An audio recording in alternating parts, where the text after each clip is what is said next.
Hello everyone, welcome back. If you are joining us again, welcome. If you are joining us for the first time, my name is Ginger. This is Adulting Done Right, and this is really my space to share my own experiences of life and adulting and lifestyle with you guys. Where am I going with this? So I feel like I haven't sat down and done an update with you guys in a minute. Maybe not a minute for you, but a minute for me, just with like filming and all of that fun stuff. So I just wanted to update you on where we are with the job hunt.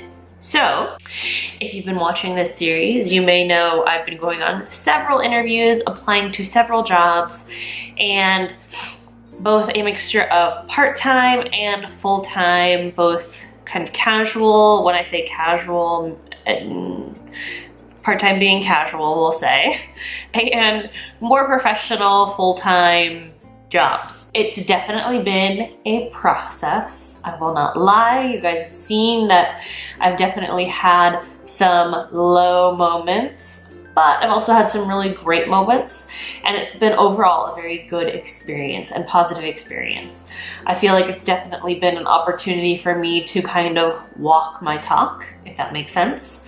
Especially if it's things that I'm talking to you guys about, I feel like it's unfair for me to talk about them if I have not gone through them. So, in that respect, I think it's really been great. So last time we spoke, I believe, or last time I updated you, I should say, I talked about going on a job interview for a part-time job and then also getting a follow-up interview with another company that's for a full-time job that I'm really interested in as well. I did get offered the part-time job and I did take the part-time job just because, again, I said, why not have a part-time job? Why not do something in addition to this while I'm kind of sorting out everything?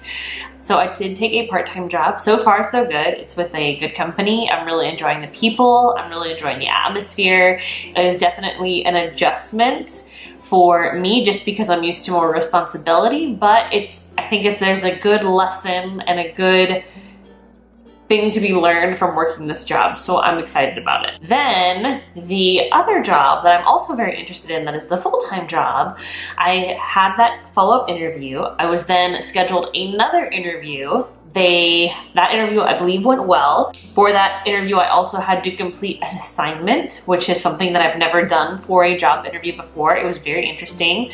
I enjoyed it. Assignment went well, I believe. I got good feedback or positive feedback on it, which was awesome. They asked for references. So now they're in the stage where they are vetting their candidates, and then they will decide who they're pushing on to the final rounds of interviews with the actual client before they make their decision. So I feel like I have definitely done my best to put my best foot forward in each instance that I've interacted with them. So now it's just kind of putting it out to the cosmos and seeing what happens. I think this is a good time to actually talk about references. Aside from just an update and like where I am, let's talk about the importance of having good references. So oftentimes when you are searching for a job or when you get so far in an interview process, they will ask for references. If you're going for an entry level, typically it's about 3 to 4 references. If you're going for a more senior level position, it may be 5 to 7 references depending on the job. But for the standard job interview and for the standard process, 3 or 4 references is perfectly fine. You want to make sure that when you're compiling your list of references, that one, you've had conversations with all the people that are part of your list, and you've asked their permission to be used as a reference. The other thing that you want to do is 2, you want to make sure that these are people that are going to be able to speak to the skills that you will need for this particular job that you're applying for. You want to make sure that you're choosing people that are going to be able to be your cheerleaders and going to be able to represent and speak highly of you. You don't want to give somebody as a reference that has no experience or has not worked alongside you or above you in a position that's demonstrated similar skills or transferable skills. Some food for thought. What else about references? Anytime I have a list of people, I should say, that I have in my pocket that I could use as references. Like I said, I always, before I send off my references to the company that I'm interviewing with, I always make sure that I reach out to them and let them know, hey, I'm applying for XYZ position. I've made it so far in the interviews. This is what the position is. I believe that these people are going to reach out to you for a reference. Do you mind? They give you the thumbs up? Perfect.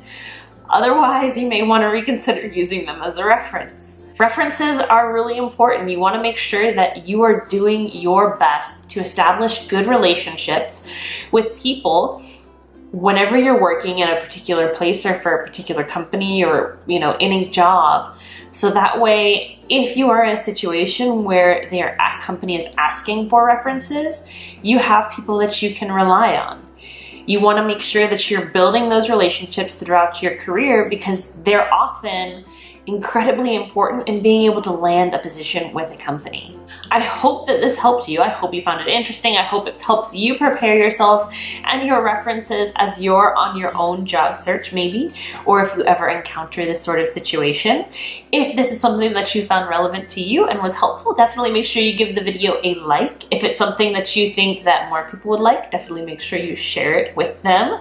If you want to see more videos from myself and Kevin, possibly sometimes, make sure you subscribe because we do put out new videos each week. And until next time, bye.